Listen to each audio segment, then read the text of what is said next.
درود پاک پڑھنے کے بے شمار فضائل و برکات ہیں، بہت ساری احادیث، بہت سارے فضائل درود پاک کے لیے واقعات ہمیں ملتے ہیں، اور جس سے ہمارا ایمان بھی تازہ ہوتا ہے اور یہ اندازہ بھی ہوتا ہے یہ کیسا شاندار وظیفہ ہے جو کب کب کہاں کہاں اور کیسے کیسے ہمیں کام آتا ہے۔ سبحان اللہ، ایسے ایسے واقعات ہیں کہ ایمان تازہ ہو جاتا ہے۔ ایک دوست نے اپنے دوسرے دوست سے قرض لیا، اور قرض لینے کے بعد جو ٹائم تھا وہ پورا ہو گیا۔ اب پیسے اس نے نہیں لوٹائے، بڑی کوشش کی اس نے کہ بھائی میری رقم واپس دے دیں، اسے نہیں دیا۔ اب وہ یہ کیس لے کر عدالت میں چلا گیا اور جج صاحب سے جا کر اس نے کہا کہ اس نے میرے پیسے دینے اور یہ میری رقم نہیں لوٹا رہا۔ تو جج صاحب نے کہا کہ تمہارے پاس 30 دن ہیں، ودن 30 days تم نے اس کے پیسے واپس لوٹانے ہیں، ورنہ پھر تمہارے خلاف فیصلہ ہو جائے گا۔ تو وہ شخص گھر گیا۔ اب اس نے کیا کیا، اس نے صبح سے لے کر شام تک درود پاک پڑھنا شروع کر دیے۔ 1 دن 2 دن 3 دن 27 دن ہو گئے، وہ درود پڑھتا رہا اور انتظار کرتا رہا۔ پیسے تو تھے نہیں، 30ویں دن عدالت میں پیش ہونا تھا۔ 27 دن گزر گئے، 28ویں رات آ گئی۔ خواب میں اس کو کسی نے آواز دی کہ گھبراؤ نہیں، تمہارا قرض ادا ہو جائے گا۔ اگلے دن پھر درود پاک پڑھتا رہا۔ اب نبی پاک کی خواب میں زیارت ہوئی، آقا علیہ الصلوۃ والسلام تشریف لائے، فرمائے گھبراؤ نہیں، تمہارا قرض ادا ہو جائے گا، تم علی بن عیسیٰ وزیر کے پاس جاؤ اور اس سے کہو وہ تمہارا قرض ادا کر دے گا۔ اب جب صبح اٹھا تو بہت خوش کہ نبی پاک کی زیارت مجھے ہو گئی، لیکن پھر خیال آیا کہ میں اگر وزیر صاحب کے پاس گیا اور انہوں نے مجھ سے کوئی ایویڈنس مانگ لیا، کوئی پروف مانگا، کہ میں کیسے مان لوں تمہیں نبی پاک نے بھیجا ہے، تو اس بات پر تو میرے پاس کوئی دلیل نہیں ہے۔ اب 30ویں رات آ گئی، آخری رات ہے، صبح عدالت میں جانا ہے۔ درود پاک پڑھتے پڑھتے سو گیا۔ سرور کائنات علیہ الصلوۃ والسلام نے خواب میں پھر کرم فرمایا علی بن عیسیٰ وزیر کے پاس جاؤ، وہ تمہارا قرض ادا کر دے گا۔ کہ حضور میں چلا تو جاتا، مگر اگر وہ مجھ سے کوئی پروف مانگتا، کوئی ایویڈنس مانگتا تو میں کیا جواب دیتا۔ پیارے آقا علیہ الصلوۃ والسلام نے فرمایا کہ ایسا کرو، اسے یہ کہنا کہ آپ کا ایک راز ہے جو آپ جانتے ہیں اور رب جانتا ہے، اور وہ راز یہ ہے کہ آپ روزانہ فجر کے بعد 5000 بار درود پاک پڑھتے ہیں، اور جب تک درود پاک مکمل نہیں ہوتے آپ کسی سے بات نہیں کرتے۔ اب جب صبح اٹھا تو بہت مطمئن کہ اب تو دلیل بھی آ گئی ہے، پہنچ گیا صبح علی بن عیسیٰ وزیر کے پاس۔ اس کا دربار لگا ہوا ہے، اس نے پیغام بھجوایا کہ میں علی بن عیسیٰ وزیر صاحب سے اکیلے میں ملنا چاہتا ہوں، پیغام لایا ہوں۔ درباری نے آ کر پوچھا، وزیر صاحب پوچھ رہے ہیں کس کا پیغام لائے ہو؟ کہا میں نبی پاک علیہ الصلوۃ والسلام کا پیغام لایا۔ فوراً وزیر صاحب نے بلا لیا، کہا فرمائیے۔ کہ مجھے میرے آقا علیہ الصلوۃ والسلام نے کہا ہے کہ آپ میرا قرض ادا کر دیں، میں 3000 دینار کا مقروض ہوں، today is the last day in the court, آج مجھے کورٹ میں پیش ہونا ہے، اگر آج میں نے اپنا قرض ادا نہ کیا تو مجھے جو ہے وہ سزا ہو سکتی ہے۔ علی بن عیسیٰ کہتا ہے میں بالکل آپ کا قرض تو ادا کر سکتا ہوں، مگر مجھے کیسے پتا چلے، کوئی دلیل ہے، کوئی پروف ہے کہ آپ کو نبی پاک علیہ الصلوۃ والسلام نے بھیجا ہے؟ کہتا ہے ہاں، خالی ہاتھ نہیں آیا، آقا نے دلیل بھی عطا فرمائی ہے۔ اچھا بتائیے کیا دلیل ہے؟ کا دلیل یہ ہے کہ آپ کا ایک راز ہے جو صرف آپ جانتے ہیں اور آپ کا رب جانتا ہے۔ 5000 ٹائمز ڈیلی آپ درود پاک پڑھتے ہیں فجر کے بعد، اور جب تک یہ درود پورے نہیں ہوتے آپ کسی سے بات نہیں کرتے۔ آپ ذرا پہلے تھوڑی دیر کے لیے امیجن کریں کہ جو وزیر 5000 بار روز درود پڑھتا ہوگا وہ عاشق رسول کیسا ہوگا۔ اس کی تو لاٹری نکل آئی نا، وہ تو خوشی سے جھوم اٹھا، کہتا ہے مرحبا یا رسول اللہ، میرے درود پاک قبول ہو گئے، بہت خوش۔ تب ابھی بیٹھے آپ، کمرے میں گیا، واپس آیا اور 3000 نہیں 9000 دینار لے کر آیا۔ کہتے 3000 تو نبی پاک کا حکم، مرحبا یا رسول اللہ، 3000 اور لیجئے، آپ نے اتنی اچھی خبر مجھے سنائی، اتنا پیارا خواب سنایا، آپ کے قدم میرے گھر تک آئے، اور 3000 مزید لے جائیے، اس سے اپنے بچوں کے لیے کوئی کاروبار شروع کیجئے، اور ایک وعدہ بھی کیجئے، زندگی میں آئندہ جب بھی آپ کو کوئی ضرورت پڑے گی نا، آپ میرے پاس آئیں گے، میں آپ کا بھائی ہوں۔ اب یہ دیوانہ بڑا خوش ہو کر عدالت پہنچا۔ اچھا، everybody expecting over there, سب یہ سوچ رہے تھے کہ یہ اس نے آج گرفتار ہی ہونا ہے، کیونکہ تھا ہی کچھ نہیں اس کے پاس، پہلے ہی کہہ دیا تھا کہ میں کولیپس ہو گیا ہوں۔ اب عدالت میں جاتے ہی اس نے 3000 دینار جج صاحب کو دے دیے کہ صاحب اس میرا قرضہ ادا کر دیں، میں جو ہے وہ اپنے قرضے سے بری ہونا چاہتا ہوں۔ جج صاحب ہوتے ہیں، انہوں نے کہا قرضہ تو ادا کر دیں گے، پہلے بتاؤ پیسے لائے کدھر سے ہو؟ تم تو کہتے تھے پیسے نہیں تھے تمہارے پاس، اتنی بڑی رقم کیسے انتظام کی؟ اب بھری عدالت میں گویا اس نے زبان حال سے یہ کہا کہ اتنا دیا سرکار نے مجھ کو، اتنی میری اوقات نہیں، یہ تو کرم ہے ان کا، ورنہ مجھ میں تو ایسی بات نہیں۔ اب اس نے بھری عدالت میں پورا واقعہ سنایا کہ میں نے تو کچھ نہیں کیا، آقا خواب میں تشریف لائے، میں وزیر صاحب کے پاس گیا، انہوں نے یہ پیسے دیے، سنو اس زمانے کے جج بھی کیسے ہوتے تھے. وہ جج دوران عدالت اپنے کرسی سے اٹھ کر کمرے میں چلا گیا. تھوڑی دیر بعد جج صاحب واپس آئے اور 3,000 دینار اس کے ہاتھ میں دیتے ہیں. کیا سارا ثواب علی بن عیسیٰ لے جائے گا؟ میں بھی تو آقا کا امتی ہوں, تمہارا قرضہ میں ادا کرتا ہوں. اچھا, اب جس نے کیس کیا تھا, سبحان اللہ, کیا ماحول تھا, کیا انداز تھا, کیا دل تھے, وہ بھی تو دیکھ رہا ہے. کہتا ہے میں بھی تو آقا کا امتی ہوں, رکے ذرا, کاغذ قلم دیجئے, بندے کو میں قرضہ ہی معاف کر دیتا ہوں. اچھا, قرضہ ہو گیا معاف. اب جو 3,000 جج صاحب نے دیے تھے, وہ بندہ کہتا ہے جج صاحب ہوں واپس لے لو, میرا تو قرضہ ہی ادا ہو گیا. تو جج صاحب کہتے ہیں جو پیسے آقا کے نام پر نکال دیے میں نے واپس نہیں لینے, یہ سارے تم ہی لے جاؤ. اب یہ 12,000 دینار لے کر یہ عاشق رسول جھومتا ہوا اپنے گھر پر جا رہا ہے. اے میرے پیارے اسلامی بھائیوں, ایک رات پہلے ایک سنگل پینی اس کے پاس نہیں ہے, اور اگلے دن 12,000 دینار ہیں.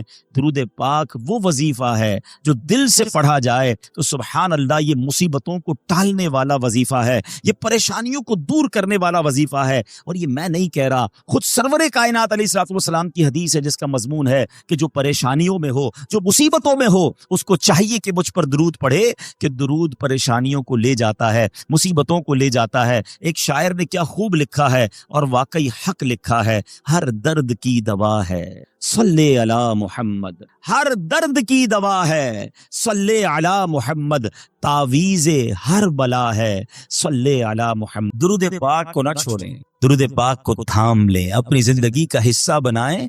دنیا میں بھی برکتیں دیکھیں گے اور انشاءاللہ قیامت کے دن بھی اس کی برکتیں دیکھیں گے. پیارے آقا علیہ السلام فرماتے ہیں جس کا مضمون ہے حوض کوثر پر میرے پاس کچھ گروہ آئیں گے, کچھ لوگ آئیں گے جن کو میں کثرت درود کی وجہ سے پہچانوں گا.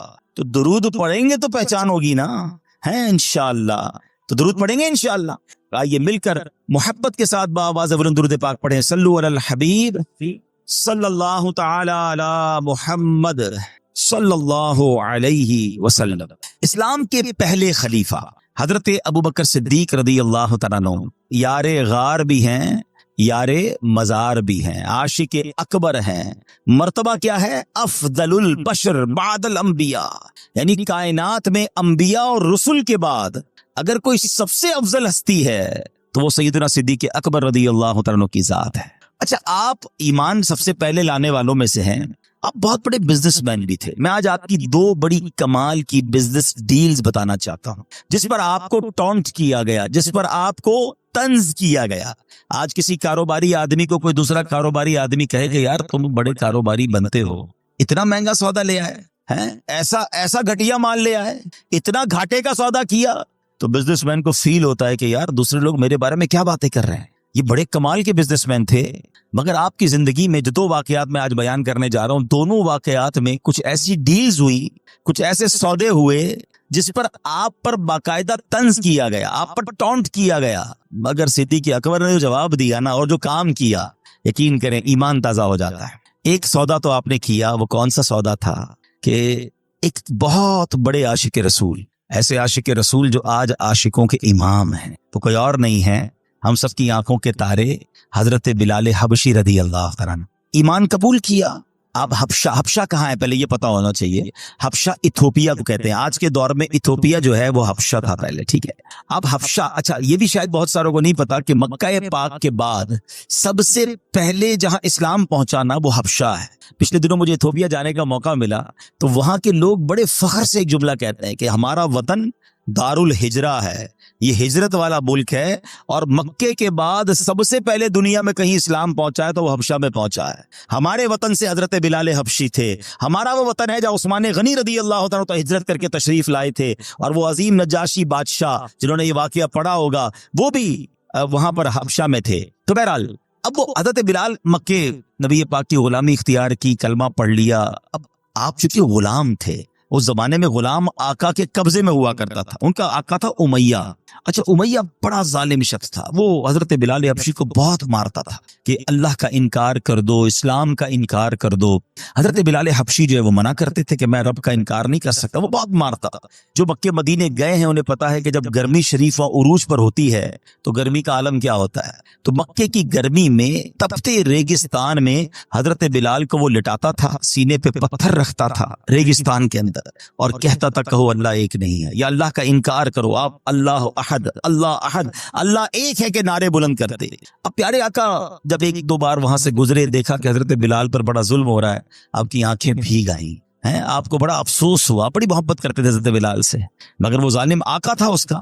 تو حضرت ابو بکر صدیق رضی اللہ تعالیٰ جب یہ دیکھا کہ نبی پاک بلال سے محبت بڑی کرتے ہیں اور یہ بندہ جو ہے قبضے میں ہے امیہ کے اور وہ اس کے آقا ہیں، تو آپ پہنچ گئے اس کے آقا کے پاس، امیہ کے پاس جا کر کہا اے امیہ اس حبشی غلام کو مجھے دے دو، کتنے میں دو گے؟ تو اب میں آپ کو مثال کے ذریعے سمجھاتا ہوں ہمارے آج کل کے دور سے۔ مثال کے طور پہ اس زمانے میں مارکیٹ ریٹ 5,000 روپے تھا، اس زمانے کی کرنسی درہم و دینار تھی، میں سمجھانے کے لیے کہہ رہا ہوں 5,000 ریٹ تھا۔ اس نے کہا میں 10,000 میں دوں گا۔ آپ نے کہا مجھے ڈیل منظور ہے، مجھے 10,000 میں دے دو۔ کہتا نہیں اب 15,000 میں دوں گا۔ کہا مجھے 15,000 میں منظور ہے۔ کہا 20,000 میں دوں گا۔ مثال دے رہا ہوں میں، آپ نے کہا مجھے 20,000 میں منظور ہے، وہ پیسے بڑھاتا گیا۔ حضرت ابوبکر صدیق اوکے کرتے گئے، آخر کار ایک اماؤنٹ طے ہو گئی، امیہ نے پیسے لیے، حضرت بلال حضرت ابوبکر کے حوالے کیے۔ پھر امیہ پتہ کیا کہتا ہے، اے ابوبکر تمہارے تو کاروبار کے بڑے چرچے ہیں، تمہاری عقل کے بڑے چرچے ہیں، میں نے سنا ہے تم بڑی اچھی ڈیل کرتے ہو، بڑے اچھے کاروباری آدمی ہو، یہ حبشی غلام کو اتنا مہنگا خرید لیا، تمہیں کاروبار نہیں آتا، یہ کیسی ڈیل کی ہے؟ ہائے ہائے ہائے، حضرت ابوبکر صدیق نے جو تاریخی جملہ ارشاد فرمایا نا، آپ فرماتے امیہ تمہیں کیا معلوم بلال کی قیمت کیا ہے، تم اس سے زیادہ مانگتے میں اس سے زیادہ تمہیں دیتا۔ خوشی خوشی حضرت بلال کو لیا، نبی پاک کی بارگاہ میں حاضر ہوئے، کہ حضور بلال حاضر ہے۔ اللہ اکبر، نبی پاک کی خوشی دیدنی تھی۔ آقائے دو جہاں صلی اللہ تعالی علیہ وسلم نے کیا خوبصورت جملے ارشاد فرمائے۔ آپ فرماتے اے ابو بکر بلال کو آزاد کرنے میں جو رقم خرچ کی ہے اس میں میرے بھی پیسے شامل کر لو۔ اللہ اکبر، حضرت ابو بکر صدیق کی آنکھوں میں آنسو آتے ہیں، کہتے حضور میرا جو کچھ ہے سبھی تو آپ کا ہے، میں نے اگر مال خرچ بھی کیا ہے تو حضور وہ بھی آپ ہی کا ہے۔ اللہ اکبر، سبحان اللہ۔ تو یہ ہے صدیق اکبر، کیسی ڈیل کی ہے، کیسا سودا کیا ہے۔ زمانہ سمجھ رہا ہے مہنگی ڈیل ہے، مگر صدیق اکبر نے نبی پاک کے دل کو راضی کر لیا ہے۔ حضرت بلال حبشی کو آزاد کروانے کا جو صحرا تھا، اللہ اکبر، وہ حضرت صدیق اکبر کے پاس ہے۔ ایک اور واقعہ ہوا، اس پہ بھی صدیق اکبر رضی اللہ عنہ کے ساتھ کچھ مکالمہ کیا کسی غیر مسلم نے، ذرا سنیے گا۔ تفسیر عزیزی میں ہے، کلدہ بن اسید جسے ابو اسد بھی کہتے ہیں، مکہ مکرمہ کا رہنے والا ایک کافر تھا، دور جاہلیت میں وہ حضرت ابوبکر صدیق کا ساتھی تھا۔ جب وہ ایمان نہیں لایا تھا اور اسلام کا اعلان نہیں ہوا تھا تو اس زمانے میں حضرت ابوبکر صدیق کا ساتھی بھی تھا۔ حضرت ابوبکر صدیق اسلام قبول کر لیا، آپ نے جیسے ہی پتہ چلا آپ تو اولین اسلام قبول کرنے والوں میں سے تھے، تو ایک دن اسلام جب آپ نے قبول کر لیا نا، کچھ دنوں بعد وہ آپ سے ملا اور کہتا ہے اے ابوبکر تم تو سوداگری میں ماہر تھے، تجارت میں ماہر تھے، اپنی عقل مندی کی وجہ سے ہمیشہ نفع کماتے تھے، اب تمہیں کیا ہوا؟ اپنے باپ دادا کا دین چھوڑ کر اسلام قبول کر لیا، اتنا بڑا نقصان اٹھا لیا۔ لات و عزا یہ ان کے بت تھے، لات و عزا کی یعنی اہل مکہ کے جھوٹے خدا جن کی وہ پوجا کرتے تھے، ان کی شفاعت سے تم نا امید ہو گئے۔ معاذ اللہ، کہتے وہ ان کی جو بھی بلیسنگز وہ سمجھتا تھا اس سے تم نا امید ہو گئے۔ ہائے ہائے، اس بے وقوف کلدہ بن اسید کی بات سن کر حضرت ابوبکر صدیق نے پتہ کیا کہا، اے کلدہ، جو بندہ حق کو قبول کرے اور اچھے کام بجا لائے، کیا وہ نقصان اٹھانے والوں میں سے ہوتا ہے؟ کیا وہ بھلا نقصان اٹھاتا ہے؟ یعنی میں جس طرح دنیاوی تجارت میں ماہر ہوں نا، اس طرح میں نے آخرت کی تجارت میں بھی شاندار سودا کیا ہے، میں نے اس میں بھی عقل مندی دکھائی ہے، میں نے حق بات کو قبول کیا ہے، گھاٹے میں میں نہیں گھاٹے میں تم ہو، میں نے تو بڑے نفع والا سودا کیا ہے۔ اب صدیق اکبر اسے سمجھا رہے ہیں، اب ذرا صدیق اکبر کا مرتبہ سمجھیے گا۔ آج آپ کو شاید پہلی بار پتا چلے گا کہ بچے کو قرآن پاک کی جو سورت یاد ہے، اس سورت کے نازل ہونے کا شان نزول کیا تھا۔ صدیق اکبر اسے بتا رہے ہیں، گھاٹا تم نے کیا ہے، میں نے نہیں، سودا میں نے کھڑا کیا ہے، نقصان میں تم ہو۔ ارے یہ دو بندوں کی بات ہے، مگر شان صدیق اکبر دیکھیں کہ حضرت صدیق اکبر رضی اللہ عنہ کے اس مبارک جواب کی تائید میں رب نے قرآن کی آیت نہیں، قرآن کی پوری سورت نازل فرما دی۔ اب وہ سورت کون سی ہے؟ قرآن پاک کی سورہ عصر۔ ہائے ہائے، بسم اللہ الرحمن الرحیم، والعصر ان الانسان لفی خسر الا الذین آمنوا وعملوا الصالحات وتواصوا بالحق وتواصوا بالصبر۔ زمانے کی قسم، بے شک آدمی ضرور خسارے میں ہے، مگر جو ایمان لائے اور انہوں نے اچھے کام کیے اور ایک دوسرے کو حق کی تاکید کی اور ایک دوسرے کو صبر کی وصیت کی۔ میرے پیارے اسلامی بھائیوں، حضرت صدیق اکبر رضی اللہ تعالیٰ کے مبارک جواب کی تائید میں جو قرآن کی سورت نازل ہو رہی ہے، اس میں ہمیں کیا سیکھنے کو مل رہا ہے؟ انسان سارے کے سارے نقصان میں ہے، سارے خسارے میں ہیں، صرف نقصان سے بچتا وہ ہے جس میں 3 کوالٹیز ہوں، 3 صفات ہوں۔ اب میں نے اور آپ نے چیک کرنا ہے، میں نقصان والی سائیڈ پہ ہوں یا ان 3 چیزوں کی عمل کرنے والا ہوں اور نقصان سے بچنے والا ہوں۔ وہ 3 چیزیں کیا ہیں؟ نمبر 1، صاحب ایمان ہو، مومن ہو، اور جو مومن نہیں وہ تو جانوروں سے بھی بدتر ہے، اس نے تو دنیا میں آنے کا مقصد ہی گوا دیا، پھر وہ نقصان سے کیسے بچ سکتا ہے؟ ہم اللہ کا شکر ادا کرتے ہیں کہ پہلے وصف، پہلی کوالٹی ہمیں حاصل ہے کہ الحمدللہ ہم ایمان والے ہیں۔ ہم اللہ سے دعا کرتے ہیں مولا ہمارے ایمان کو سلامت رکھ۔ اب سیکنڈ کیٹیگری کیا فرمائی؟ فرمایا نیک عمل کرتا ہو، کہ جو نیکیاں نہیں کرتا، گناہ کماتا ہے، وہ بھی سخت نقصان میں ہے۔ گناہ تو ایک آگ ہے جو انسان کی زندگی کو جلا کر راکھ کر دیتا ہے۔ امام حسن بصری فرماتے ہیں، اے ابن آدم تیری ہلاکت ہو، کیا تو اللہ پاک سے مقابلہ کرنا چاہتا ہے؟ ہاں، جس نے اللہ پاک کی نافرمانی کی گویا اس نے اللہ پاک سے جنگ کی۔ تو پتہ چلا ایمان والا ہو، نیک اعمال کرنے والا ہو۔ اب یہ چیک کرنا ہے مجھے اور آپ کو، ہم نیکیاں کرنے والے ہیں یا گناہ کرنے والے ہیں؟ تیسرے نمبر پر فرمایا حق بات کی اور صبر کی وصیت کرنے والا ہو، جو خود بھلے نیک بن جائے مگر دوسروں کو نیکی کی دعوت نہ دیتا ہو، دوسروں کو برائی سے منع نہ کرتا ہو، وہ بھی نقصان میں ہے۔ عین ممکن ہے کہ جب گناہگار عذاب میں گرفتار ہوں تو یہ بھی پکڑ میں آ جائے۔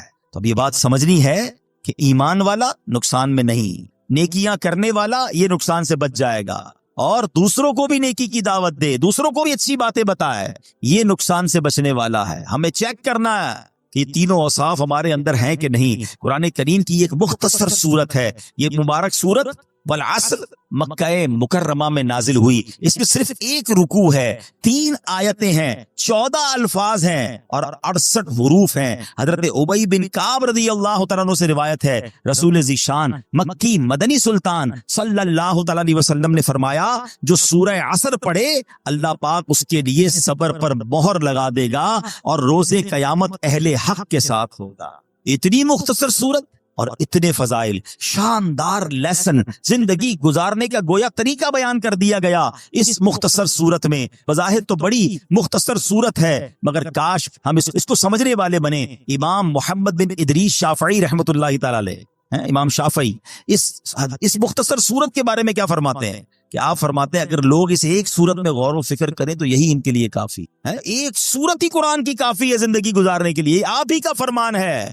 اگر اللہ پاک سورہ عصر کے علاوہ اور کوئی دلیل نازل نہ فرماتا تب بھی یہی نصیحت دنیا اور آخرت کے لیے کافی ہو جاتا۔ اس قدر ڈیپ ہے، اس قدر لیسن ہے۔ افسوس یہ کئی بار پڑھی، کئی بار امام صاحب نے پڑھی، ہم نے سنی، مگر کیا اس نے دل پر اثر کیا؟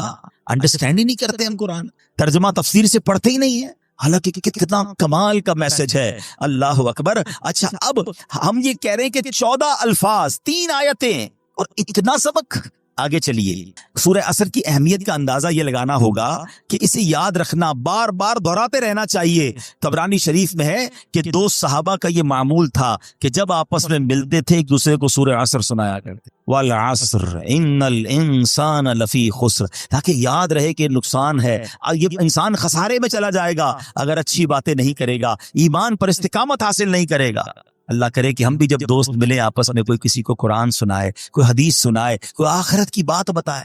ہماری تو گیدرنگ ہی فضول بات سے شروع ہوتی ہے، غلط باتوں سے سٹارٹ ہوتی ہے، غلط باتوں پر ختم ہوتی ہے۔ ہم 1 گھنٹہ چائے پر بیٹھ جائیں، کبھی پوسٹ مارٹم تو کیا کریں اپنی گیدرنگ کا کہ یار 2 گھنٹے دوستوں میں بیٹھا، کھڑا ہوا، کر کے کیا آیا؟ غیبتیں، حسد، بہتان، مذاق، مسخری، کسی کی دل آزاری۔ یعنی ہماری 1-2 گھنٹے کی محفل بھی کتنی فضول باتوں پر مشتمل ہوتی ہے۔ نہ کریں، یہ وقت گزرتا جا رہا ہے۔ سورہ عصر کی ایک اور خوبصورت بات انشاءاللہ آج اسی سورت کے بارے میں مختلف ڈائمنشن سے، مختلف انداز سے سیکھنے کی کوشش کریں گے۔ سبحان اللہ، سورہ عصر میں جہاں آخرت کے بارے میں یاد دلایا ہے نا، لیکن اگر اسی سورت کو عشق کی نظر سے دیکھو تو اس میں بھی نبی پاک کی نعت بیان کی گئی ہے۔ آپ کہیں گے ایسے کیسے؟ سبحان اللہ، مفسرین قرآن فرماتے ہیں کہ آپ کا جو یہ سورہ عصر میں جو نعت کا پہلو ہے نا، وہ نعت کا پہلو یہ ہے، بل عصر کیا ہے؟ زمانے کی قسم۔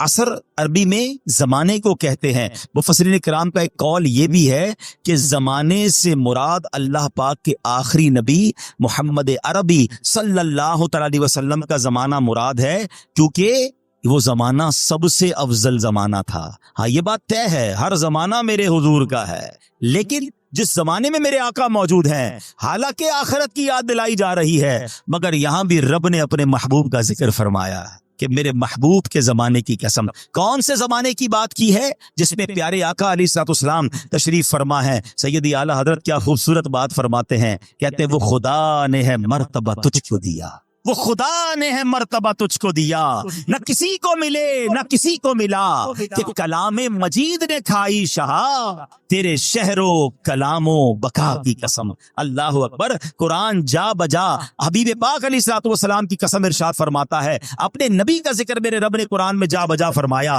تو سبحان اللہ۔ اب ذرا ایک بات یاد رکھیے، سرکار دو عالم علیہ الصلوۃ والسلام خود فرماتے ہیں، خیرکم قرنی ثم الذین یلونہم ثم الذین یلونہم، یعنی سب سے بہتر زمانہ میرا ہے، پھر اس کے بعد جو ملے ہوئے ہیں، پھر اس کے بعد جو ملے ہوئے ہیں، یعنی سب سے افضل زمانہ نبی پاک کا اور صحابہ کا زمانہ ہے، پھر تابعین کا زمانہ ہے، پھر تبا تابعین کا زمانہ ہے۔ یہ جو تین قرن کہلاتے ہیں، تین ادوار کہلاتے ہیں، یہ سب سے افضل دور ہوا کرتے تھے۔ آج لوگ کہتے ہیں آئیڈیل زمانہ کون سا ہے؟ یہ بات مسلمان کو ماننی بھی ہے اور اس پر یقین رکھنا ہے کہ سب سے افضل اور آئیڈیل اگر کوئی زمانہ تھا تو رسول پاک علیہ الصلوۃ والسلام کا زمانہ تھا۔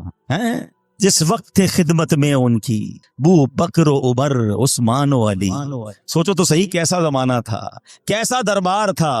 جس وقت تھے خدمت میں ان کی بو بکر و عمر عثمان و علی، اس وقت رسول اکرم کے، اس وقت رسول اکرم کے دربار کا کیا ہوگا، ہر کوئی فدا ہے بن دیکھے دیدار کا۔ اس سمت علی اس سمت عمر صدیق ادھر عثمان ادھر، ان جگمگ جگمگ تاروں میں، ان جگمگ جگمگ تاروں میں مہتاب کا کیا ہوگا، ہر کوئی فدا ہے دیدار کا۔ اچھا اب ایک اور تفسیر، والعصر ان الانسان لفی خسر، زمانے کی قسم بے شک آدمی ضرور خسارے میں ہے۔ امام حسن بصری رحمۃ اللہ تعالی علیہ کا قول ہے کہ یہاں عصر سے مراد وقت عصر ہے۔ اچھا وقت عصر یہ دن ڈھلنے کا وقت ہوتا ہے، لوگ کام کاج سمیٹتے ہیں، گھر جانے کا ٹائم ہوتا ہے۔ اللہ اکبر، یعنی زندگی کا وقت تمام ہونے کو ہے۔ اللہ نے اس وقت کی یاد فرمائی ہے، ہمیں ارشاد فرمایا ہے، کیونکہ جب بندہ سارا دن کام کر کے کچھ کما کر گھر نہ جائے اور بچے کہیں کہ ابو کھانے کو کیا لائے ہو، ہمارے لیے کیا لائے ہیں، اور ہم کہیں کچھ نہیں لائے، تو بندہ جب خالی ہاتھ گھر جاتا ہے نا، شرمندگی کا سامنا ہوتا ہے۔ تو اللہ اکبر، یہ بتایا جا رہا ہے زندگی کی شام ڈھلنے کو ہے، قیامت قریب آنے والی ہے۔ اے بندے، جب تم میری بارگاہ میں آؤ گے اور خالی ہاتھ آؤ گے تو پھر قیامت کے دن کیسی شرمندگی اٹھاؤ گے؟ اپنی قبر میں اگر خالی ہاتھ جاؤ گے تو وہاں کیسے جواب دے سکو گے؟ تو ہمیں یاد دلایا گیا ہے کہ عصر کے وقت سے گویا یہ اشارہ دیا گیا ہے کہ اپنی آخرت کی دن ڈھلنے سے پہلے تیاری کر لی جائے۔ اللہ اکبر، سبحان اللہ۔ ہمارے بزرگان دین جو ہیں کس طرح سبق لیا کرتے تھے، تفسیر کبیر میں ہے، ایک بزرگ فرماتے ہیں کہ میں نے سورہ عصر کی جو دوسری آیت ہے نا، والعصر ان الانسان لفی خسر، بے شک انسان خسارے میں ہے، کہتے ہیں میں نے اس آیت کو ایک برف بیچنے والے سے سیکھا۔ اب دیکھو جن کو سبق لینا ہوتا ہے نا، وہ کہاں سے کون سا میسج لے لیتے ہیں، عبرت کی بات کدھر سے پک کر لیتے ہیں۔ کہتے ہیں ایک برف بیچنے والا بازار میں صدا لگا رہا تھا، وہ برف بیچنے والا کہہ رہا ہے ارحموا من یذوب رأس مالہ، لوگوں شخص پر رحم کھاؤ جس کا سرمایہ پگھل رہا ہے۔ برف بیچنے والا یہ تو کہتا ہے نا جلدی خرید لو ورنہ پگھل جائے گا۔ کاش بات بڑی گہری ہے، سمجھ جائیں اگر ہم. ایکچولی میری اور آپ کی جو زندگی ہے نا وہ برف کی تو طرح ہے. ہم سب کے ہاتھ میں ایک برف کا بلاک دے دیا گیا ہے. کسی کے ہاتھ میں 50 سال کا ہوگا، کسی کے ہاتھ میں 60 سال کا ہوگا، کسی کے 2-4 دن بچ گئے ہوں گے تو برف ختم ہونے والی ہوگا. میں تو نہیں پتا نا، پگھل رہا ہے. ہر سانس گزر رہی ہے، ہر دن گزر رہا ہے، یہ برف پگھل رہی ہے. مگر مجھے بتائیے جس کی برف پگھل رہی ہو اس کو سرمائے کی کتنی فکر ہوتی کہ بیچ دوں کچھ کما لوں، ورنہ یہ پڑے پڑے ہی ختم ہو جائے گا. کاش جو میری اور آپ کی سانسیں ہیں نا، ہم سمجھ جائیں کہ ہر گزرتے سانس کے ساتھ، ہر گزرتے دن کے ساتھ ہم قبر کے قریب ہوتے جا رہے ہیں، ہم آخرت کے قریب ہوتے جا رہے ہیں. ارے جس کی منزل قریب آ جائے وہ اپنی سواری تیز کرتا ہے. امتحان میں کیا ہوتا ہے، اسٹوڈنٹ بیٹھے ہوں گے یا ہم میں سے بہت سارے وہ ہوں گے جنہوں نے اسٹوڈنٹ لائف گزاری ہوگی. جیسے جیسے امتحان کی ڈیٹ قریب آتی ہے ہماری تیاری بڑھتی جاتی ہے، ٹینشن بھی بڑھتی جاتی ہے. بلکہ جس دن صبح امتحان ہو رات نیند نہیں آتی کہ صبح امتحان دینا ہے، قبر کا امتحان نہیں دینا، محشر کا امتحان نہیں دینا. اور ہر روز میں اور آپ اس کے قریب ہو رہے ہیں. ہو سکتا ہے آج رات یہ امتحان ہو سکتا ہے کل ہو سکتا ہے اگلے ہفتے ہو. کون تیاری کر رہا ہے؟ بلکہ عجیب بات یہ ہے کہ ہر گزرنے والا دن اللہ سے قریب ہونے کی بجائے اکثریت وہ ہے جو اللہ سے دور ہو رہی ہے. ہر دن گزر رہا ہے، گناہ بڑھ رہے ہیں، نت نئے حرام کاموں کی طرف قوم جا رہی ہے. نہ کریں ایسا، برف پگھل رہی ہے. وہ شاعر کہتے ہیں نا، ہو رہی ہے عمر مثل برف کم، ہو رہی ہے عمر مثل برف کم، رفتہ رفتہ چپ کے دم بدم، سانس ہے ایک راہ روئے ملک عدم، سانس ہے ایک راہ روئے ملک عدم، دفعتن ایک روز یہ جائے گا تھم، ایک دن مرنا ہے آخر موت ہے، کر لے جو کرنا ہے آخر موت ہے. کاش یہ بات سمجھ آ جائے کہ مجھے مرنا ہے اور خالی ہاتھ نہیں جانا. اگر جس رفتار سے میں گناہ کر رہا ہوں توبہ کا موقع نہ ملا تو مارا جاؤں گا. امام فخر الدین رازی نے یہ بات ایک اور انداز سے سمجھائی. یہ جو سانسوں کی ویلیو ہے نا، منٹ کی ویلیو کیا ہے؟ آپ فرماتے ہیں تصور باندھو، ایک شخص 1000 سال زندہ رہا اور اس نے 1000 سال گناہوں میں گزار دی زندگی، 1000 سال تک. اب اس کے پاس صرف ایک لمحہ باقی ہے اور اس ایک لمحے کے بعد اسے موت آنے والی ہے. اب اگر وہ اس آخری لمحے میں نزا کی کیفیت طاری ہونے سے پہلے توبہ کر لے تو اس توبہ کی برکت سے اس کے 1000 برس کے گناہ معاف ہو سکتے ہیں. بات سمجھ آ رہی ہے کہ اس ایک لمحے کی برکت، اس ایک لمحے کی اہمیت کیا ہے کہ 1000 برس کے گناہ ایک طرف، لیکن اگر اس ایک لمحے میں اس نے سچی توبہ کی، اللہ قبول کر لے تو سارے گناہ معاف. اور اس کے بدلے میں کیا ملے گا؟ اللہ تعالیٰ کی رحمتوں کا جو مقام ہے جنت، اس کی ابدی نعمتوں کو حاصل کرنے کا موقع بھی مل جائے گا. اللہ، بات سمجھنا ہوگا کہ اس سے اندازہ یہ لگانا ہے کہ ایک لمحے کی اتنی قیمت ہے. تو اگر بندہ ساری زندگی نیکیوں میں گزار دے تو کیا کچھ نہیں ملے گا اسے. اس کو ایک اور انداز سے سمجھتے ہیں کہ ایک سیکنڈ، ایک لمحہ کتنا قیمتی ہے، ہم کتنا کچھ کما سکتے ہیں. ذرا مل کے کہیے سبحان اللہ، اب کہیے الحمدللہ، اب کہیے اللہ اکبر. میرا خیال ہے 1 منٹ گھڑی آگے نہیں بڑھی، 30 سیکنڈ لگے ہوں گے، 25-30 سیکنڈ. ہم سب نے بیٹھے بیٹھے نہ پسینہ بہایا، نہ محنت کی، کچھ بھی نہیں کیا. صرف 30 سیکنڈ میں آپ کو پتا ہے ہم نے کیا کمایا. میرے نبی علیہ الصلوۃ والسلام کے سچے وعدے ہیں. احادیث میں مضمون ملتا ہے جو ایک بار سبحان اللہ کہے اس کے لیے جنت میں درخت لگا دیا جاتا. ایک بار اللہ اکبر کہے جنت میں درخت، ایک بار الحمدللہ کہے جنت میں درخت لگا دیا جاتا ہے. بیٹھے بیٹھے اتنا آسان. پھر میں نیکیاں نہ کروں، پھر میں ان لمحات کی قدر نہ کروں، پھر میں گھنٹوں دنوں مہینوں گناہوں میں گزاروں، فضول باتوں میں، فلمیں، ڈرامے، گانے، باجے، سوشل میڈیا، دوستوں کا گپ شپ گزرتا جا رہا ہے. نہ کریں ایسا.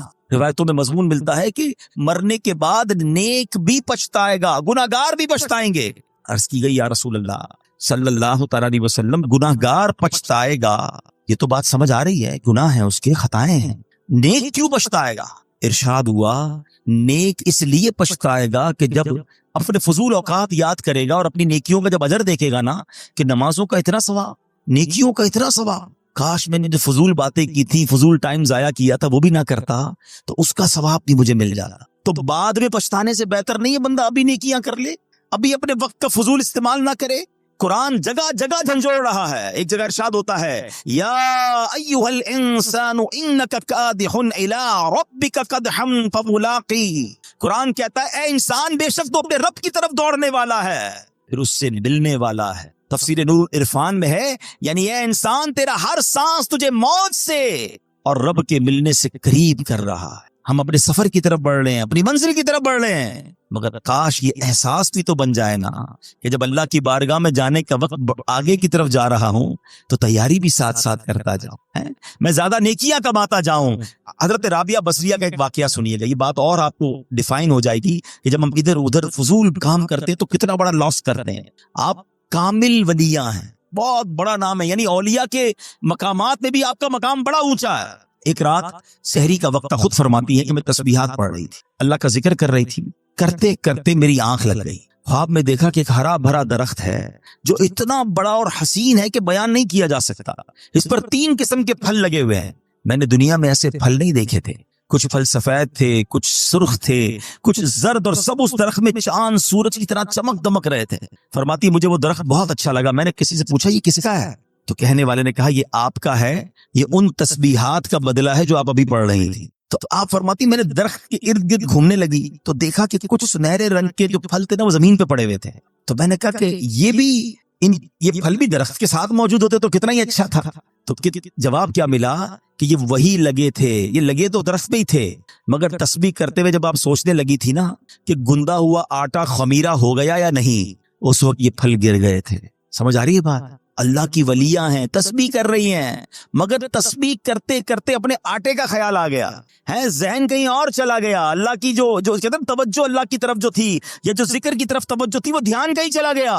تو فرماتی ہے کہ وہ تھوڑی دیر کے لیے جو توجہ گئی تو وہ جو پھل تھے نا وہ نیچے گر گئے۔ میرا اور آپ کا تو دھیان ہی کہیں اور ہوتا ہے، اول تو عبادت کرنی نہیں ہے، اول تو نیکیاں کرنے کی طرف نہیں آتے، اور اگر آ بھی جائیں تو نماز میں خیال کہیں اور ہے، دعا میں خیال کہیں اور ہے، مسجد میں آئے تو دل باہر لگا ہوا ہے، بس جلدی گھڑی دیکھ کر نکلوں یار، یہ اجتماع ختم کب ہوگا، یہ بیان ختم کب ہوگا، یہ امام صاحب دعا کب کریں گے، اتنی لمبی نماز سلام ہی نہیں پھیر رہے۔ ہمارا تو یہ حال۔ آپ سوچیے ہم دنیا میں کیوں آئے ہیں؟ ہم اللہ کے بندے، ہمیں عبادت کے لیے بنایا گیا ہے اور ہم کسی کام میں لگ گئے ہیں، اور یہ تمام چیزوں کا جو اجر ہے نا، کہیں ایسا نہ ہو کہ قیامت کے دن کہا جائے کہ یہ نمازوں کا تمہارا اجر تھا مگر توجہ نہ تھی، اخلاص نہ تھا، یہ سب پھل نیچے گر گئے۔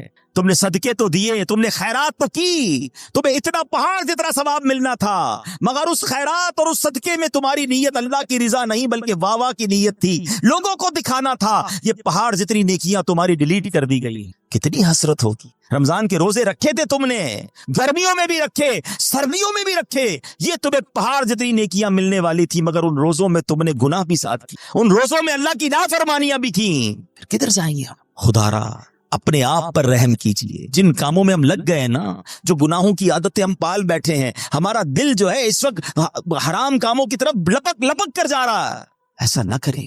اور ان واقعات سے سورہ عصر مجھے اور آپ کو جھنجھوڑ رہی ہے، والعصر ان الانسان لفی خسر، خسارے والے نہیں بننا، ہمیں اللہ کی رحمت لوٹنے والا بننا ہے، ہمیں رب کی رحمت سے جنت میں جانے والا بننا ہے۔ اے میرے پیارے اسلامی بھائیوں، حضرت شریح رحمت اللہ تعالی علیہ نے 2 شخصوں کو فضول کام کرتے ہوئے دیکھا تو فرمایا الفارغ ما امر بہذا، فارغ شخص کو اس کام کا حکم نہیں دیا گیا تھا۔ پھر آپ نے قرآن کی آیت پڑھی ان کے سامنے، فَإِذَا فَرَغْتَ فَانْصَبْ، قرآن کہتا ہے تو جب تم فارغ ہو تو خوب کوشش کرو، یعنی اپنے فارغ وقت کو عبادت میں صرف کرو۔ ادھر تو جیسی فارغ وقت ملا موبائل نکالا اور جناب شروع سوشل، 2 گھنٹے بیٹھے پتہ ہی نہیں چلا، ارے بھائی کیا کر رہے تھے؟ بس موبائل دیکھ رہا تھا۔ کتنے گھنٹے؟ 2 گھنٹے۔ کیا کیا؟ کوئی ثواب کا کام کیا؟ خود سوچے کیا کیا دیکھا، آنکھوں نے کیا دیکھا، کانوں نے کیا سنا۔ کاش کہ جو تھوڑے تھوڑے وقت ملتے ہیں نا، آپ کو پتا ہے آج کل دنیا میں ایک فینومینا ہے، جو پڑھے لکھے لوگ ہیں میری بات جلدی پک کریں گے، یونیورسٹی آن ویل ہے، راستے میں کیے جانے والے کورسز۔ اب لوگوں نے کیا کیا ہے انٹرنیشنلی، پاکستان میں بھی ہوتا ہے کہ اگر مثال کے طور پہ روزانہ کسی کو جاتلا سے دینا یا میرپور یا کسی اور شہر میں روزانہ صبح جانا ہوتا ہے، بس میں جاتا ہے یا گاڑی میں جاتا ہے یا کسی طرح۔ اب لوگوں نے کیا کیا انٹرنیشنلی کہ جب وہ ٹریول کرتے ہیں تو اس ٹریول ٹائم میں کچھ پڑھنا شروع کر دیتے ہیں، جاتے ہوئے بھی پڑھ رہے ہیں, واپسی میں پڑھ رہے ہیں, تاکہ وہ آدھا گھنٹہ جو ٹریولنگ میں ہے, اگر ایسی جگہ بیٹھے, ٹرین ہے, بس ہے, کہ کچھ پڑھا جا سکتا ہے, سنا جا سکتا ہے, تو وہ سنتے ہیں اس آدھا گھنٹہ 1 گھنٹہ, تاکہ اس وقت کو ضائع نہ ہونے دیں, اور اگلے 4-6 مہینے سال میں کوئی پورا ڈپلوما کر لیتے ہیں, کوئی الگ کورس کر لیتے ہیں. الحمدللہ آپ کی میری دعوت اسلامی نے ہمارے لیے بڑے کام آسان کر دیے ہیں. پورے قرآن پاک کی تلاوت, پورے قرآن پاک کا ترجمہ, پورے قرآن پاک کی تفسیر صراط الجنان آڈیو میں جاری کر دی ہے. آپ فارغ ہے گاڑی میں, آپ ٹریول کر رہے ہیں, کان سے لگائیے اپنے موبائل فون کو. کئی لوگ جناب ہیڈ فون لگا کر گانے سن کے سفر پورے کرتے ہیں. آپ تلاوت سن کر, ترجمہ سن کر, تفسیر سن کر, آپ کہتے ہیں روز ایک بیان آدھے گھنٹے کا سن لوں, ایک فرض علوم سیکھ لوں. آپ جو کرنا چاہتے ہیں انٹرنیٹ پر الحمدللہ دعوت اسلامی والوں نے وہ ڈال دیا ہے. پہلے ذہن تو بنے کہ جناب اس وقت کو استعمال کرنا ہے. مجھے بہت کچھ نہیں آتا جو میں سیکھ سکتا ہوں. بہت پہلے کی بات ہے, ہمارے ایک جاننے والے تھے,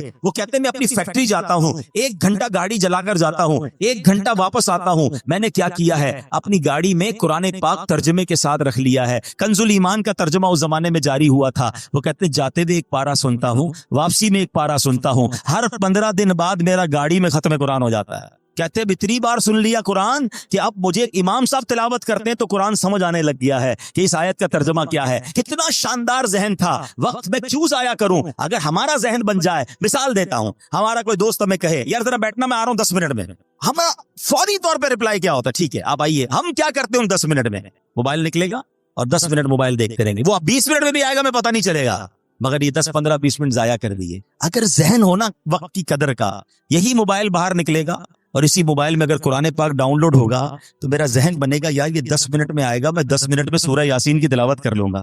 ہے, اور سورہ یاسین کی فضیلت کیا ہے, جو 1 بار سورہ یاسین پڑھے اسے 10 قرآن پاک کا ثواب ملتا ہے. یار یہ 12 منٹ کا کہہ کر گئے ہیں, مجھے 12 منٹ انتظار کرنا ہے, میں 112 بار درود پاک پڑھ سکتا ہوں. تسبیح نکلے گی جیب سے, 112 بار درود پاک ہو جائیں گے. اگر ان چنک آف ٹائم, جس کو کہتے ہیں وقت کے چھوٹے چھوٹے پیسز, یہ جو چنک آف ٹائمز ہیں, اس کو استعمال کرنے کا اگر ذہن بن جائے تو آپ یقین کریں آپ اتنی ساری نیکیاں کما سکتے ہیں. ارے موبائل فون اور سوشل میڈیا پر جانا ہی ہے تو دعوت اسلامی کے سوشل میڈیا کے پیجز ہیں, جائیے کوئی بیان سن لیں, کوئی نعت سن لیں, کوئی مدنی پھول سن لیں, تاکہ میرے علم میں اضافہ ہو, میرا وقت ضائع نہ ہو. سبحان اللہ, ہمارے بزرگان دین کو کس قدر وقت کا احساس تھا, اپنے وقت کی قدر و منزلت تھی. ایک بزرگ کے بارے میں آتا ہے کہ آپ نے 40 سال ہو گئے, روٹی نہیں کھاتے تھے, بھوک لگتی تھی تو ستو پی لیتے تھے. تو کسی نے کہا حضرت آپ روٹی کیوں نہیں کھاتے؟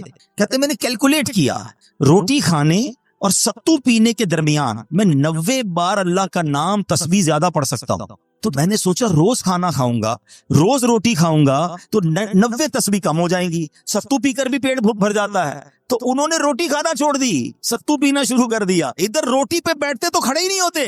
5, 10, 12 منٹ میں کھانا کھایا جا سکتا ہے, 1.5 گھنٹے تک دسترخوان پہ بیٹھے کیا کر رہے ہیں, گپ شپ کر رہے ہیں. بہت ٹائم ہے نا, نہیں ہے یہ ٹائم آپ جنت کے لیے کیوں نہیں گزارتے؟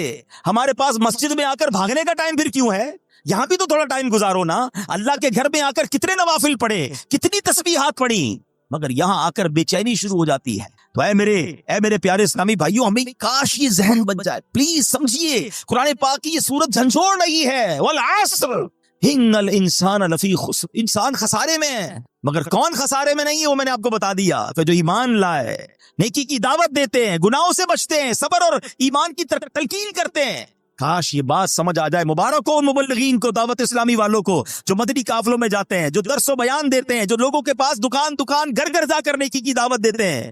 تو الحمدللہ آپ ایمان کی, آپ صبر کی تلقین, آپ نیکی کی دعوت دے رہے ہیں. تو ہمیں یہ کام کرنا ہوگا, کہیں ایسا نہ ہو کہ ہم خسارے والوں میں ہو جائیں. اے میرے پیارے اسلامی بھائیوں, ذرا تصور باندھیے, قیامت کا ایک تصور بناتے ہیں کہ جب اللہ کی بارگاہ میں مجرموں کو پیش کیا جا رہا ہوگا, لوگوں کو بلایا جائے گا کہ آؤ اپنا نامہ اعمال لے کر, اب ہمارا نام پکارا جائے کہ فلاں بن فلاں بھی آ جائے. ہم جھجکیں گے, ہم ڈریں گے, ہمیں پتہ ہے کہ گناہ زیادہ ہیں, ہمیں پتہ ہے کہ نامہ اعمال کھلا تو برباد ہو جائیں گے. شرم بھی آ رہی ہوگی کیونکہ اتنے گناہ ہیں کہ لوگوں کے سامنے پڑھ کر کیسے سنائیں گے. اور جب ہمارا نامہ اعمال ہمارے ہاتھوں میں تھما دیا جائے گا تو ہمارا بنے گا کیا؟ قرآن میں بتایا گیا کہ جو مجرم ہوں گے نا, وہ پتہ ہے کیا پکاریں گے. جب ان کا نامہ اعمال دیا جائے گا نا انہیں, تو ان کی چیخو پکار کیا ہوگی؟ قرآن کہتا ہے یا لیتنی لم اوت کتابیا ولم ادری ما حسابیا, اے کاش کہ مجھے میرا نامہ اعمال نہ دیا جاتا, اور میں نہ جانتا کہ میرا حساب کیا ہے. یا لیتہا کانت القاضیہ، اے کاش کہ دنیا کی موت ہی میرا کام تمام کر دیتی. ما اغنا عنی مالیہ، میرا مال میرے کچھ کام نہ آیا. ہلک عنی سلطانیہ، کیا کہے گا، میرا سب زور جاتا رہا. آج کہتے لوگ میرا بڑا کرو فر ہے، میں فلاں علاقے کا چیئرمین، میں ناظم، میں صدر، میں وزیر اعظم، میں صوبائی صدر، میں فلاں کونسلر، میں ایم این اے، میں ایم پی اے، میرے ڈالے، میرے جناب گارڈز، میرا پیسہ، میری کوٹھیاں ہیں. اگر نامہ اعمال میں گناہ ہے، اگر اللہ ناراض ہوا، خدا کی قسم نہ مال کام آئے گا، نہ تمہارا یہ کرو فر کام آئے گا. وہ پکارے گا ما اغنا عنی مالیہ، میرا مال میرے کچھ کام نہ آیا. ہلک عنی سلطانیہ، میرا سب زور جاتا رہا. اس دن کیا کریں گے؟ اس دن کس کو پکاریں گے؟ اپنے نامہ اعمال کو ٹھیک کر لو، اپنے نامہ اعمال پہ نیکیاں درج کروانے کی فکر کیجئے. میرے پیارے اسلامی بھائیوں، اس دن اعمال تولے جائیں گے. قرآن کہتا ہے سورہ قارعہ میں، پڑھیے تو صحیح قرآن. قرآن کیا کہتا ہے؟ القارعۃ مالقارعہ وما ادراک مالقارعہ یوم یکون الناس کالفراش المبثوث وَتَكُونُ الْجِبَالُ كَالْعِهْنِ الْمَنْفُوشِ. پہلے تو قرآن نے قیامت کا منظر بتایا نا، کہ پہاڑ اڑ رہے ہوں گے، لوگ بھاگ رہے ہوں گے پتنگوں کی طرح، ہیبت ناک منظر ہوگا. اور اس خوف میں ہوگا کیا؟ فَأَمَّا مَنْ ثَقُلَتْ مَوَازِينُهُ فَهُوَ فِي عِيشَةٍ رَاضِيَةٍ. قرآن کہتا ہے جس کی نیکیوں کا پلڑا بھاری ہو گیا وہ عیش میں ہوگا، چین میں ہوگا، مزے میں ہوگا. لیکن کہتا ہے وَأَمَّا مَنْ خَفَّتْ مَوَازِينُهُ، جس کی نیکیوں کا پلڑا ہلکا ہو گیا فَأُمُّهُ هَاوِيَةٌ وَمَا أَدْرَاكَ مَا هِيَ نَارٌ حَامِيَةٌ. جس کی نیکیوں کا پلڑا ہلکا ہو گیا وہ بھڑکتی ہوئی، شعلے مارتی ہوئی آگ میں چلا جائے. کیا کریں گے ہم؟ فلمیں، ڈرامے، گانے، باجے، شراب، جوئے، بدکاریاں، لوگوں کا مال دبانا، چوریاں کرنا، حرام کمانا، جھوٹ بولنا، رشوت کا لین دین کرنا ہے. کسی طرح بس مجھے سیٹ مل جائے، کسی طرح میں ترقی کر جاؤں، میں جناب علاقے میں کوئی عہدہ حاصل کر لوں، چاہے کسی کا بیڑا غرق کرنا ہو تو کر دوں، کسی کی عزت اور کپڑے اتارنے تو اتار دوں، کوئی خیال نہیں کر رہا، مگر مرنا ہے. اور اگر یہ گناہ نامہ اعمال میں زیادہ ہوئے، نیکیاں کم ہوئی تو مارے جائیں گے. اب اس وقت تو کیفیت یہ بن رہی ہے، جو یہ آیتیں سن رہے ہیں، جو قیامت کے منظر کے بارے میں سن رہے ہیں، تو خیال تو یہ آ رہا ہے کہ ہم نے تو کر دیا جو کرنا تھا، ہم تو کر بیٹھے گناہ زیادہ، ہمارے پاس تو نیکیاں ہی نہیں ہیں. نیکیاں ہیں تو خود پتا ہے کتنی ناقص ہیں، اس میں اخلاص نہیں ہے. بنے گا کیا قیامت کے دن؟ دیکھو کیسا کریم ہے میرا مولا. گناہ ہو گئے نا، خطائیں ہو گئی نا، پتا بھی ہے کہ پھنس جاؤں گا، مگر اس کریم مولا نے ایک دروازہ کھلا رکھا ہے، ایک آسرا باقی رکھا ہے، اور وہ دروازہ ہے توبہ کا دروازہ. ہائے ہائے کیسا کریم ہے میرا مالک. ساری زندگی گناہ کرے مگر ایک بار سچی توبہ کر لیں، سچے دل سے اسے پکار لیں، وہ کریم پچھلے سارے گناہ معاف کر دیتا. ارے ماں باپ ایک غلطی دیکھ لینا ہے تو ماں باپ گھر سے نکال دیتے ہیں، آگ کر دیتے ہیں. وہ پنجابی شاعر کہتے ہیں نا، ایک گناہ میرا ماں پیو ویکھن، ایک گناہ میرے ماں پیو ویکھن، مینوں عمری منہ نہ لاوے، لکھ گناہ میرے مالک ویکھے وہ پھر بھی پردے پاوے. ذرا سوچئے، ہم اس مالک کے بندے ہیں مگر پھر بھی ہم اس کی طرف رجوع نہیں کر رہے، ہم پھر بھی اس کی بارگاہ کی طرف رجوع نہیں لا رہے، ہم پھر بھی توبہ نہیں کر رہے.